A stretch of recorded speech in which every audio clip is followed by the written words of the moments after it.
இந்த உலகில் கடவுளை பார்த்தவர்களில் நானும் ஒருவன். ஆம், கருவாய் மனிதன் என்ற உருவாய் என்னை இந்த பூமிக்கு அர்ப்பணித்தவள். தோல் மீது சில மணி நேரம் சுமக்க முடியாத பாரத்தை வயிற்றில் 10 மாதம் சுமந்தவள்.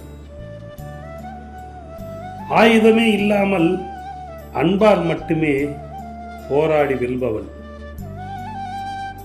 உதிரத்தை பாலாக்கி பாசத்தில் தாளாட்டி பசி தெரியாமல் வளர்த்தவள். ஆம், அம்மா என்ற அதிசயத்தை கடவுளாய் பார்த்தவர்களில் நானும் ஒருவன். என்னுள் வாழும் தெய்வம் எப்போதும் தெய்வமாய்.